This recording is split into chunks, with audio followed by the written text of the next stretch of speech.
There are days when I know exactly what I'm supposed to do, and there are days when I haven't got the foggiest idea, and today is one of those 2 days. I'll let you pick, maybe when we're done. We've had such an amazing week, and I put a thing on the church Facebook page thanking you all for the way that you came together during this youth mission experience. I have been on a lot of youth outings, and this is one that I was dreading, and I didn't want to have anything to do with it, and I just wanted to have a kind of a mellow week, and man, I am so glad that God did not give me what I asked for. We had the best time with some of the greatest young people who worked so hard. I worked with a bunch of guys over at Alice Young's house, and one or two of them knew what they were doing, and the rest of them were just good at making it up. And we had the most incredible time this week being the hands and feet of Christ. And several of you showed up where we were working, and you said, here's 2 cases of Gatorade, or here's 1,000 cookies, or here's $150. Go buy what you need. Or all week long, that's what unfolded. And we never asked, we never begged, I don't think we did. The only thing I asked for was help, and we got tons of that. And so I just want to say thank you, for starters, for being the church as the church was created to be. It's not a Lone Ranger show by any stretch of the word. We're to work together, each of us. Well, what? The nose shouldn't say to the ear, because I'm not an ear, I'm not important, or something. Isn't that what Paul says? Anybody remember that? Man, I mean, the nose and the ears and the eyelashes, the whole body worked together to get stuff done, and it was fun to be a part of, and it was fun to see kids working and not whining, and fun to... It was just a really, really good week, and so I wanted to celebrate today, and we were to have communion last week, and I thought, well, it didn't go with last week, so I wanted to have it this morning, and I wanted it to be a real celebration for the church. And I'm looking in the Confession of Faith, and I probably should do that more. But one of the things about Holy Communion is that we believe in an open communion, where if you believe in Jesus, whether you're a member of this church or not, you're invited to join us at the table, because it's Christ's table and not ours.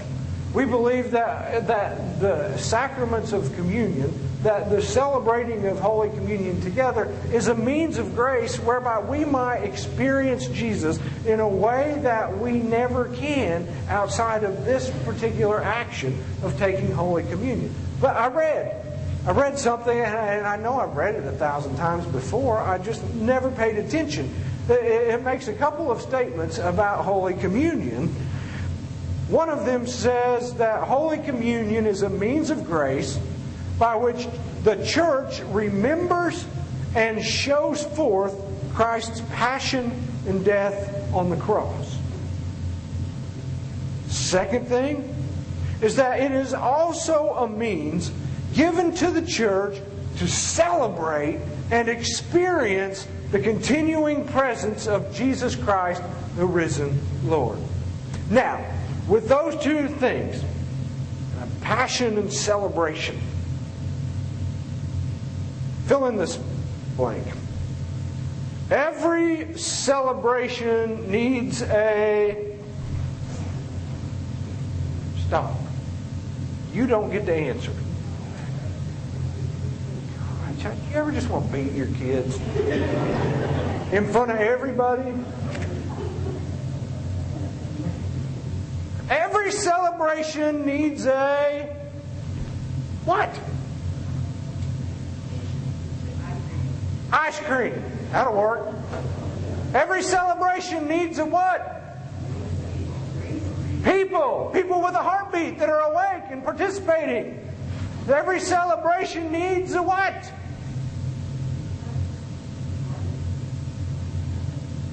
That is the party, I hope. Man, don't invite me to your celebrations if that's all you're going to have. A purpose? Okay, maybe.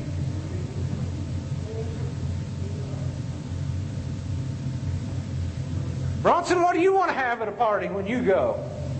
Good food, all right. Come on, somebody help me. Bronson's finally taken me to a party I want to go to. We got food.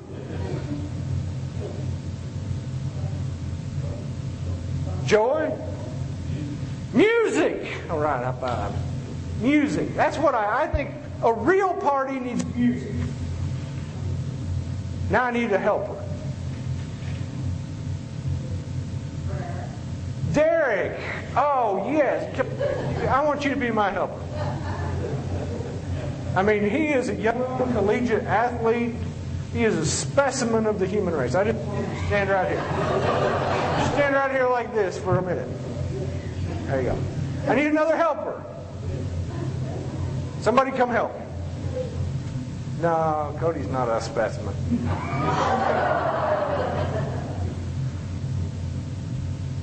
Liz, would you want to be a helper?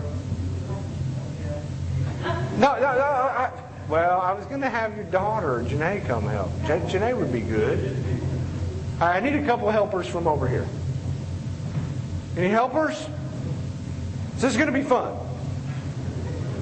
This is going to be a blast. Somebody help me. Who? Oh, your mom. Okay, since she's 26 years old, yeah.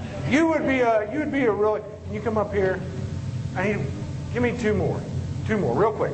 We're going to do this fast, but we're going to have a celebration. Come on, buddy. Buddy will go. Sherry will go. All right, you guys come up here.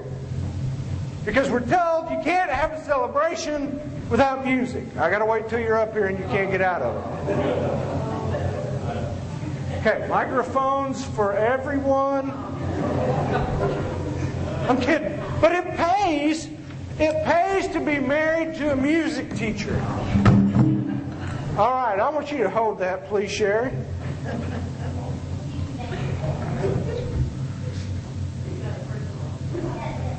Okay. Oh, sorry.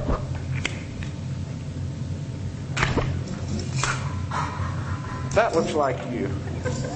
I don't know why I say that. Oh, definitely you. No. There you go. That is all you. I've got a whole basket full if anybody wants to join our band. Anybody?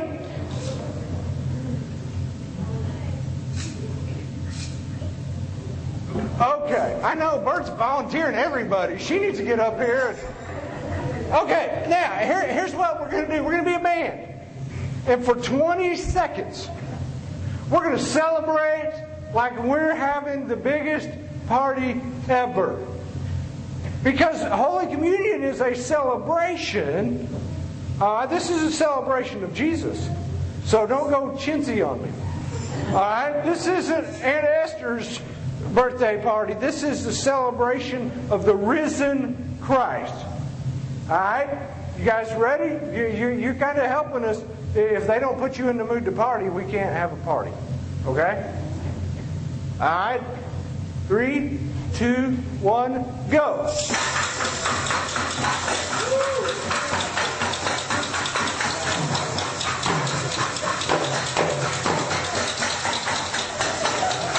Hold it by the handle.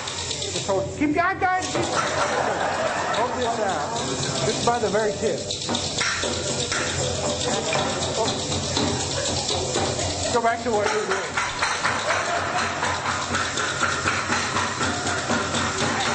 Is that working for you? Is it helping? Keep going. You can quit. You can put yours in the basket. You can quit and put it. You can all quit and put yours in the basket.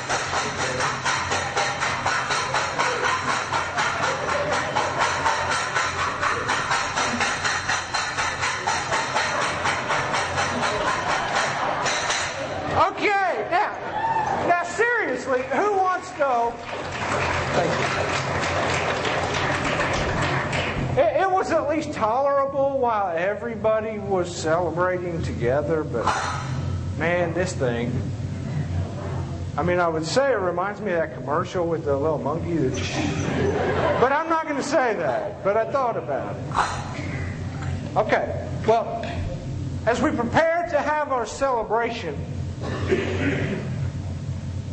what we must not overlook are the words of the Apostle Paul, who says, "If I speak in the tongues of men and of angels, but I have not love, I am a noisy gong, a clanging cymbal. And if I have prophetic powers and I understand all mysteries and all knowledge, and if I have all faith so as to remove mountains, but I have not love, I'm nothing. If I give away all I have, and if I deliver up my body to be burned, but I have not love, I gain nothing. Love is patient and kind. Love does not envy or boast. It is not arrogant or rude. It does not insist on its own way. It is not irritable or resentful. It does not rejoice at wrongdoing, but rejoices with truth. Love bears all things, believes all things, hopes all things, endures all things. Love never ends. As for prophecies, they will pass away. As for tongues, they will cease. As for knowledge, it will pass away. For we know in part and we prophesy in part, but when the perfect comes, the partial will pass away. When I was a child, I spoke like a child. I thought like a child. I reasoned like a child. But when I became a man, I gave up my childish ways. For now we see in a mirror dimly, but then face to face. Now I know in part. Then I shall know fully, even as I have been fully known. So now faith, hope, and love abide, these three. But the greatest of these is love. We're told that this coming together to celebrate the meal of Holy Communion is a means given to the church to celebrate and to experience the continuing presence of our risen Lord. And if there's one thing about the presence of our risen Lord that I cannot escape, it's what Paul draws the conclusion to when he says, "Where can I go to flee from you? Where can I escape your love and embrace? If I go in the pit, if I go in the valley, if I go on the mountain, if I go in the woods, even if I go to Walmart at 5 o'clock on a Friday night, even there, I cannot escape." It's love.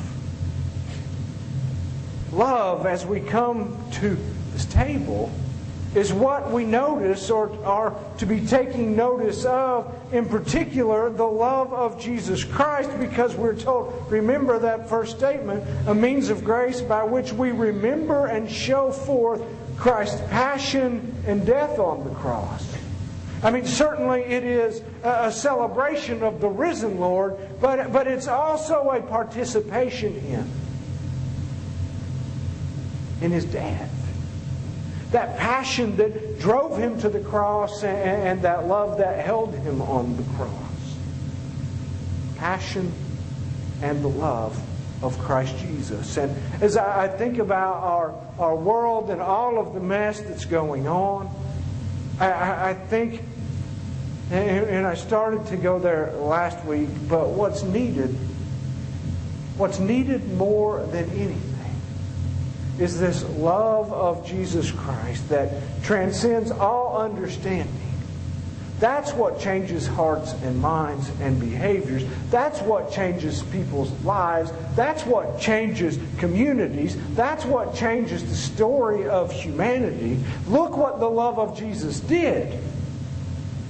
2,000 years ago, He turned the world upside down and He made a place for you and for me and everyone else. That's why Jesus says in John chapter 13, "A new command I give you, that you love one another just as I have loved you. You also are to love one another. By this, all people will know that you are my disciples, if you have love for one another." This love thing is important. It's crucial. And without it, we saw what it sounds like, what it looks like, what our actions are to a world that doesn't know Jesus. It's a clanging cymbal, a pounding drum or gong, the relentless noise that we think is a melody. without love is disruption and dissonance. We remember and we show Christ's passion and death on the cross as we take this meal together. As we enter into that passion of Jesus, we're consumed by the love of God for us, the love of God through us. That love saturating our lives, thereby making this meal a means of grace to us. Church, we're called to love. To love and to be loved. And it's as we love that the lost of the world know we belong to Christ. And so today, as we prepare for this meal of Holy Communion, just as it pertains to love, and leave it at that realm. I mean, we're told to examine ourselves so as not to bring condemnation or judgment upon us as we feast at the table of the Lord. But I ask you, do you receive, first and foremost, do you receive the love that God has for you, that love that drove Jesus to the cross, that sort of sacrificial love? Do you receive that as your own, or do you continue to operate out of this performance-based, God will like me, God will tolerate me if I behave right, if I do right, because that, for me as a parent, even if my kids did behave right and do right, 100%, I couldn't love them any more than I do now. So we receive the love that God has for us. But there's another element to that, and that is the whole just being a vessel for that love. Do you give that love away as freely as it's been given to you? And I think probably most of us would have to say, I like the receiving part, the giving part I'm not real good at. We need to learn to show the love of Christ, regardless of who it's to or toward. We don't pick and choose. Jesus never picked and chose. He just simply loved.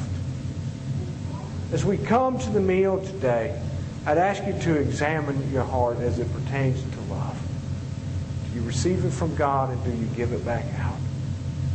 And ask God to convict your heart on that and to transform your heart by His love so that you might have more love to give in the future. Father, today as we come before your table, what matters most is our love. And our willingness to not only love you and claim you as our first love, but willingness to share that love you have for us with others. God, that we might be channels and ambassadors, instruments of your wonderful, amazing love. God, we thank you today at this table for the love that caused you to give your only Son. That if we would only believe in Him, we would know eternal life. That through Jesus, we become sons and daughters of you as well. So God, today we do remember that death of Jesus. But we also celebrate that resurrected life of Jesus this morning that changes everything for us. Meal today be, O God, a means of grace to us. The bread, His body. The juice, His blood. Simple elements from the store, common and easy to get. And yet what they represent, O God, is so much greater. The very life of Jesus poured out for us. Be with us now, O God, we pray.